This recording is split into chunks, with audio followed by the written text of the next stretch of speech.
Welcome to Pushing Forward with Alycia, a podcast that gives disability a voice. Each week, we will explore topics like confidence, ambition, resilience, and finding success against all odds. We are creating a collective community that believes that all things are possible for all people. Open hearts, clear paths, let's go. Welcome back to Pushing Forward with Alycia. I'm Alycia Anderson. We are diving into leadership, culture, inclusion with the amazing Chantelle Johnson. She is trailblazing the workforce, shaping and creating thriving workplaces for all employees to feel like they belong. She has worked with Fortune 50 companies, leading talent development programs and advising and aligning organizational goals to create inclusive leadership. She and I met during Women's History Month when I was invited to speak at Humana. We became fast friends. As of late, she has jumped right into entrepreneurship. She is now the founder and CEO of Talent 40 Culture. She's the author of an upcoming book titled Sustaining ERG Impact, 12 Months to Lead with Purpose, Recharge with Power. Chantelle, welcome. Thank you, my friend. I don't even know if there's another word to describe how happy I am to see you and just to be in this space with you. When you visited with me and the team with Humana for Women's History Month, there was just a connection between you and I. I knew from the very first exchange we had via LinkedIn that we were going to be long-term friends. So I'm so excited to full circle moment for the two of us. I'm so excited too. It's the power of this industry, meeting people that come into your life that you really attach to, and you're one of them. I'm happy that now we're navigating entrepreneurship life together and we can support each other. This is exciting and I'm really happy for you.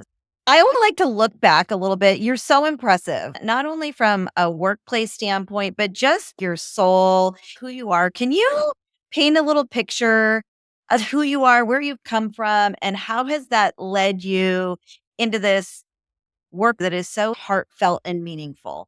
I appreciate that. And for me, I've been 2 decades in corporate human resources. The most recent role focused on workplace culture, talent development. But I've always had a focus on creating spaces where everyone feels like they can belong and not just saying it, like really taking intentional look at policies and practices, the way people feel when they come into work, because you can change policies, you can change practices, but if people don't feel it, then it's for naught. You have to do what makes employees feel excited. I've always wanted to root for the person that everybody else didn't want to root for. In high school, sports, etc., I'm always on the sidelines. Let so-and-so play. They haven't had any time on the court today. I think it's carried on throughout adulthood. We all have to acknowledge that we come from a place of privilege. How do we use that privilege to help others who may not have those same advantages? However I can use that in the workplace or in the community, I want to do that. I'm excited because now I get to do that as an entrepreneur. And I will tell you, my friend Alycia, that you sparked something in me. I've always had that entrepreneurial spirit, but you sparked something. I'm like, man, she came from corporate and she's killing it. As I said, I want to do that. What encouraged you to take the leap from what looked like very successful top executive roles at important companies, doing incredible work? Was there a driver? I have a lot of people that are part of this community and this podcast that ask me, how'd you do it? What was the motivational factor? What made you decide to just go for it? Yeah. And I'm still working on a recipe, right? I don't think we ever figured this entrepreneurial thing out, my friend. I feel very fortunate with the corporate space that I sat in and accomplished a lot, saw a lot, learned a lot. But it was almost like I was peering into this world that seemed so abstract in terms of what would happen if I could do this without any guardrails. If I could design a strategy that was budget agnostic, there were no boundaries. It was almost like I was veering into another world to say, can I do this? And then there was this voice in my head to say, you've got a good girl. You need to stay where you are. So it was this duality of, I see that over there. It seems great, but there's this comfortableness. Like, I'm comfortable here. I can retire doing what I do. Came a point where those two, that duality could never serve a purpose together. I had to make a choice. I could stay in a place of being comfortable, or I could take a leap and go into this other world and really test this area where there were no boundaries to whatever that creative spirit that I have inside of me, and the ability to help people across different industries at scale. And I decided to go into that unknown. I decided to jump out of that space of being comfortable. I don't know what's going to happen tomorrow. I don't know if that paycheck's going to come through or that client's going to come through. But when I made that decision to make that leap, it was almost like that other world was waiting for me.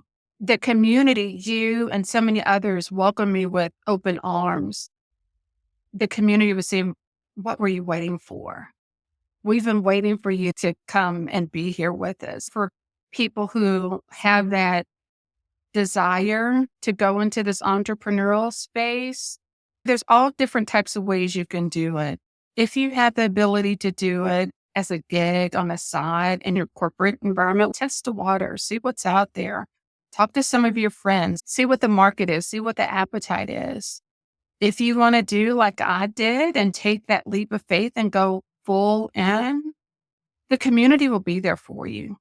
So just make sure that you leverage your community when you reach out to the community, that you also have something to give. Make sure that relationship is reciprocal, that you're not only looking for the community to give you something, but you're also giving the community something in return. I love that. Yeah. I think that's all really good advice. And I totally relate with that, following your head or your heart. When I took the leap myself, exactly what you said. When I decided to do it and committed to it, it was like the universe was waiting for me to make the decision. And then the path, I've had to work really hard, but the path continues to open if you nurture it. And if you are authentically passionate about the work you're doing, at least that's what I've found. So that's cool to hear you say the same thing, because I had the exact same experience. And gave me the chills when you said that, because it brought me back to the feeling that I still get when I think about just being brave. And that's right. Being brave, I think that's the key word, right? Just be brave, just take that leap. And the worst that could happen is you try. Yeah. And I would say that it's not a failure. You try, you learn from that experience. You continue to nurture whatever that thing is that you want to do on the other side. Failure is so powerful. We both know that. And not being afraid of it, I think, is key. But it's also scary when I'm in my 40s and leaving a job that I could retire. That's scary. Yeah. But I think that the space you're in is incredible, and the work you're doing with your company. When we met, it was very intentional on our partnership in the event that you wanted to throw and your team and the messages that we wanted to give. I would say 75% of the companies that hire me to come in, they're hiring me for very specific disability inclusion. And the event you hired me for was intersectional, right? Like you said, we want you to come during Women's History Month, where you've got these ERG programs that are massive. I want to talk about your success in creating ERG programs. I know that's what your book is centered around. We had a very successful event last year. My favorite part about the event is that it was intersectional. Disability part of it, but it wasn't the only piece. And it translated to your employees, to the case and point of a woman walking up to me after the event saying, I am so glad that Humana chose you during Women's History Month to come and talk about the intersection of identity and include disability in that. Right. So I think it's important that you're doing the work that you're doing, because for me as a disabled person, it was intentional in seeing all of who I am. Can you talk a little bit about that? Yeah, absolutely. I appreciate you sharing that with me. And my phone was blowing up. Oh my gosh. Oh, where did you find her? This is so great. And the experience that I wanted to provide to the employees was viewed by the resource groups. Our executive team viewed it. We had the lieutenant governor there. We had a pretty massive audience participating in that event. What I wanted them to experience is what you just said, Alycia, the beauty of the intersectionality that we all bring. In my experience, this is why it's been so easy for DEI to be somewhat weaponized, because we've looked at it in a very narrow focus. All of us have unique attributes. When you and I had our conversation before you came to Humana, I knew that I wanted to invite you to an event that provided an opportunity for people to get to know the entire Alycia. It would have been great to have you come in October and celebrate National Disability Employment. But as a woman thriving in the work that you do, it gives me goosebumps just to think about that. I wanted every person who participated in that event to really think about the unique attributes that they bring, not only from a racial perspective, from a gender perspective, from an ability perspective. How do all of those attributes show up as who you are? And how does your workforce create an environment where you can belong? I think we did that. And we'll get more into the subsequent courses that you offer. But it's really showing people what intersectionality looks like and then helping them in a theoretical perspective. How do you now put that into practice? Yeah. That's what I really wanted from that experience. And I think we accomplished that. You mentioned DEI Backlash. Can we talk about that for a minute? Of course. We have, right? I think we said 2025. What do you think the state of the union? Where are we going? How are you feeling? What do you project? We are in it, my friend. For me, fear is our enemy. The unknown or the uncertainty of what DEI will be in the future. We can't allow ourselves to be fearful of what is to come. We can't get hung up on words. There are many organizations who rightfully hone in on DEI. Let's talk about what DEI means. How does the work make people feel? We can call it whatever we want to, as long as the outcomes create environments where everyone feels like they have a place to belong. The longer we stay stuck on the words, the more it's going to take us away from the work itself, right? And those unique attributes that I talked about earlier, those are not going away. I will wake up tomorrow. I will still be Black. I'll still be a woman. I'll still be a breast cancer survivor. All those things will still be true. So we have to focus on, how do we want a person who holds similar attributes to myself feel in the workplace or in a community? That's what I want to focus on. I like the feeling rather than the words. I think that's really important. And a beautiful way to look at it. How do we get that message out? Yeah, again, fear will make you feel like you have to fight. In the environment that we are in 2025, I believe that fighting will not get us to a place where we can find common ground. I think it will take intentional conversations, probably a lot of conversations, right? It can't be a one and done. And we have to focus on the outcomes we want to achieve collectively. Reading yesterday, the U.S. Census, we're projected, I think, in 2030, which is 5 years from now, that the minority will become the majority. When you think about interracial, gender identity, all the things that some people tend to have a visceral response to, that will become the majority populations. If organizations are thinking about future strategic planning, it's going to be a challenge to have a singular focus on one population. They're going to have to look at all of those unique attributes. What does that look like from a consumer base? Who are the people we want to market to? And so the work of DEI, while many organizations have been focused on a workplace, it also translates into how do your consumers see organizations? Yeah. Are you aligning that consumer value to attract the consumer of the future and the present? What about human resource? What about SHRM and their efforts in changing the term equity? I am fearful about human resource. Amazing opportunity to educate. We look toward that department to give us the answers, even outside of DEI.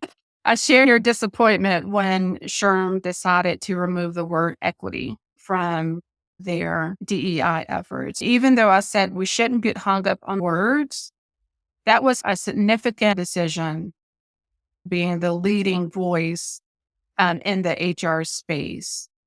What I have attempted to do is understand the work SHRM intends to do as a result of removing the word equity.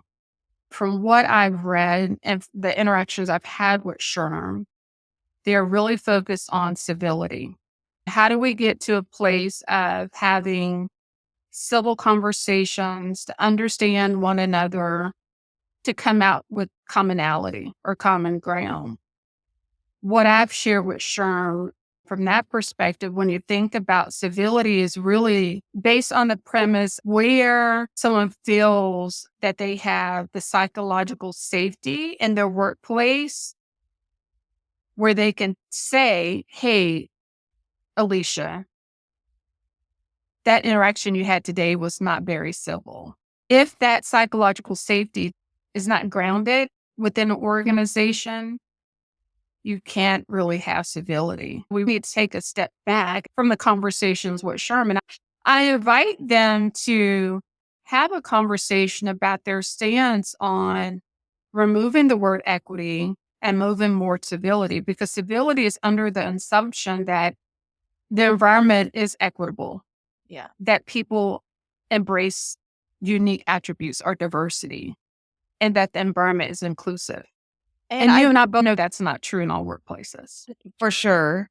And I think the word civility, I use that word a lot when I'm on stages. So hopefully that piece of it is true. My gut reaction was like, oh my God, there goes interoperability. From a disability standpoint, the reality is DEI programs are very ableist. They don't include us a lot of the times. We live in a space where we've been identified by terms forever. Handicapped, disabled, it always changes. But what does it mean at its core? Listen, when I tell you I've been colored, Black, African American, all of those hold some significance, right? But it's still, how do I present as the woman that I am? A very complex structure. What makes me hopeful is that people like yourself, me, and others are willing to have these very crucial conversations with others who don't see the value in diversity, equity, or inclusion, or feel like the work DEI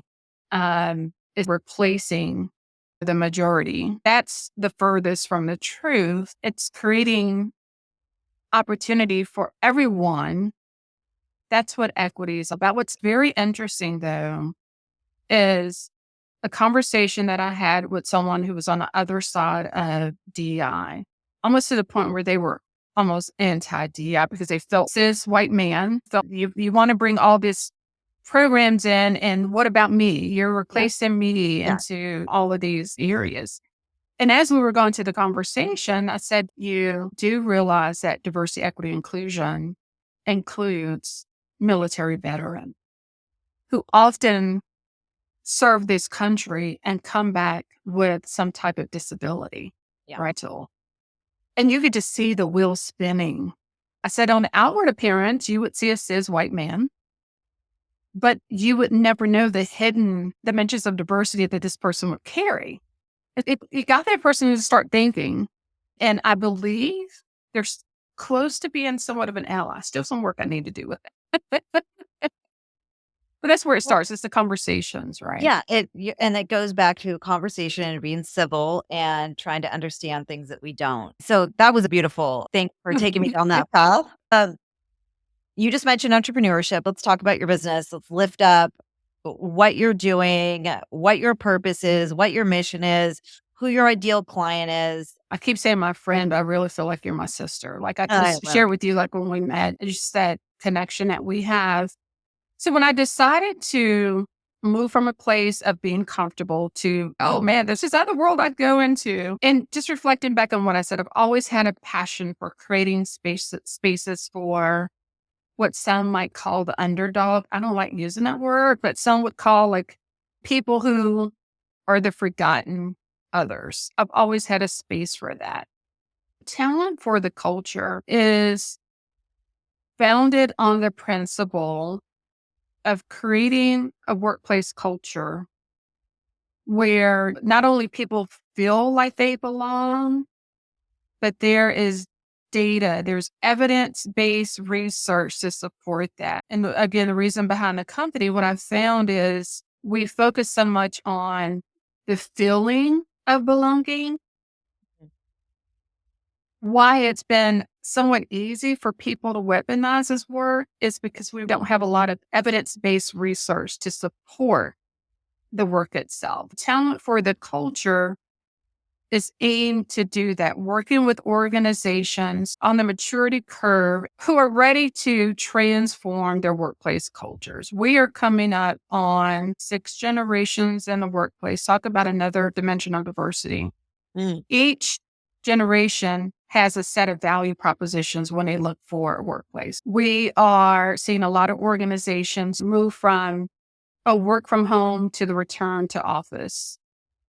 What is interesting to me from a talent and a culture perspective, organizations didn't take this time during the pandemic or the social unrest to really reflect and say, how have we adjusted our workplace culture to accommodate all these different people coming into the workplace? What are the desires and the needs for them to thrive in an organization where we can be innovative, we can be the first in the market, all of those things, right?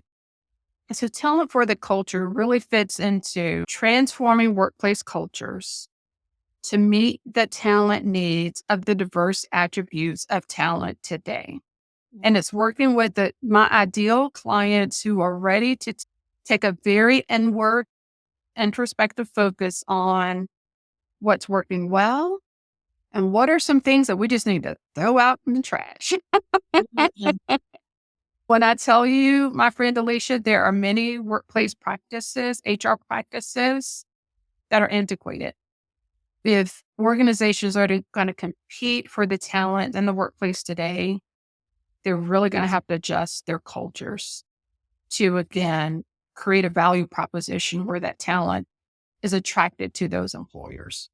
I share this story sometimes, and I talk about our son. He's 24, and he attended college during the pandemic. All he knew was social media. And so when the pandemic hit and campuses were closed, he came back home. He was already thriving as a social media influencer. We had this battle. Mom, I don't need a college degree. Making all this money as a social media influencer. Not until our son had to file his taxes and I actually saw how much he made off of social media. I'm like, well, darn, I'm still dealing with student debt.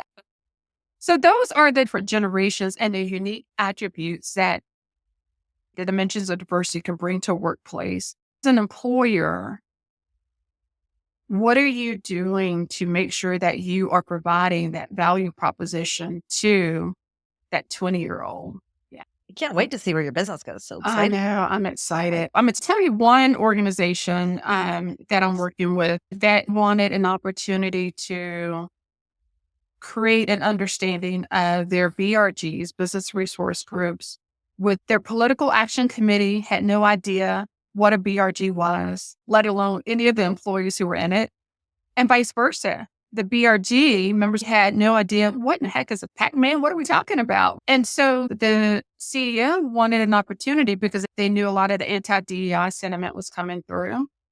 They wanted to hear the voice, boy, what better way to do it from the BRG, ERG perspective? Have the PAC listen into, are we doing the right things on the heel from the perspective of our employee base? It was fascinating. That is fascinating. And that's just one example talent for the culture where you really think about how can we transform the way in which we create this workplace culture, bring unknown entities together to find commonality for the greater good, not only of the employee, but for the business itself. I love it. It's such a beautiful thing. That's cool. Yeah. That's really cool. Can you talk about the book and Yeah. what this is, how it's going to be an amazing resource for all those companies that are listening right now that need a resource for their ERGs? Can you talk about the book a little bit? The book, Sustaining ERG Impact, 12 Months to Lead with Purpose, Recharge with Power. ERG, BRG leaders and members are truly the unsung heroes of DEI. They do this work from a place of passion and purpose. They do this work most often uncompensated on top of their day job. I've met some phenomenal ERG, BRG members. Given where we are and the uncertainty of DEI, I feel that the place of sustainability and foundation will sit within the affinity groups, the ERGs, employer resource groups, BRGs. However, in my last role, there are not a lot of resources out there to support the leaders in this space. I wanted to create a resource for them to look across a 12-month span of time, take it month by month. What are the practical things that as a leader you can do to sustain your efforts? And also, what are the things that you are doing from a wellness perspective? As a lot of these leaders are doing this work, often unpaid, on top of their day job. And I can only imagine how exhausted many of them are. And so this book is really self-care.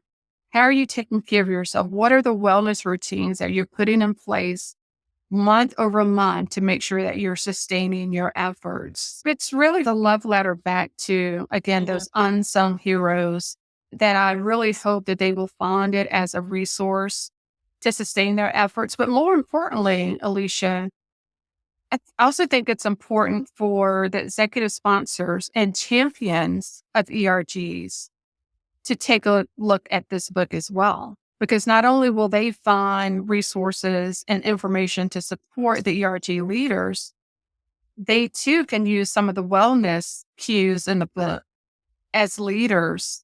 Because this is going to be a pretty tough year for all of us, right? Yeah. So I'm really excited about the book. It's scheduled to come out the end of this month. Fingers crossed. As I mentioned to you, it's still sitting on the editor's desk, a lot of redlining, but really excited about what this resource can bring to support the unsung heroes as ERG leaders. Congratulations. What Thank an you. accomplishment. I cannot wait to read it, celebrate you, and start recommending it every time I speak. It's interesting because all of the challenges that I mentioned about ERG leaders, there are some phenomenal leaders of ERGs who've had to make that decision to leave their post to go back to their day job just because they didn't have the capacity, and there are some practical information in the book to help them mitigate that. So if you're an ERG leader and you feel like you don't have the capacity or you feel like you've been forced to resign from your ERG leadership spot, and there's some practical information in the book to help. Tell us how to find you, where to be updated with your book release, how to work with you, what's your website, all of that. Thank you, my friend. So the book release, I will announce when it's available for purchase on all of my social media handles, LinkedIn, Talent 4, the number 4, the letter D, Culture. You can find us on LinkedIn. You can also find us on Instagram, same handle, Talent for the Culture, and website the same. Pretty easy. Talent for the Culture. We'll make all announcements there. If any of your wonderful listeners are interested in having me partner for workplace culture transformation, I'll be happy to be a part of that. Seems like you're hitting the timing right. This is such a need going into this new year.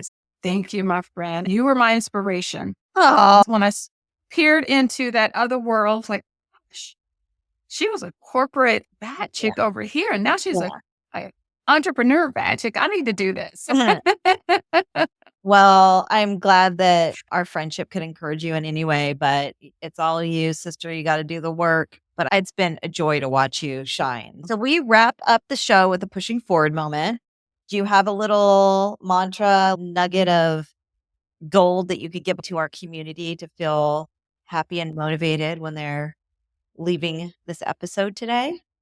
Going back to the question you asked about those who want to test the waters in entrepreneurial space, my advice from a pushing forward perspective, the longer you not to pursue that dream, the harder it will be to become a reality, right? And that dream may not ever come to fruition if you don't pursue it. So my encouragement is test the waters, do it on a minimal basis. If you decide to take a leap, look at people like Alycia, look at people like myself, and the community will embrace you with open arms.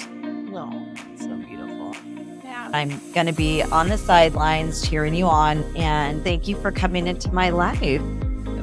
Thank you for coming into my life. You are stuck with me. Thank you so much for your time, and thank you to our community for showing up for us each and every episode. This has been Pushing Forward with Alycia, and that is literally how we roll on this podcast. We'll see you next time.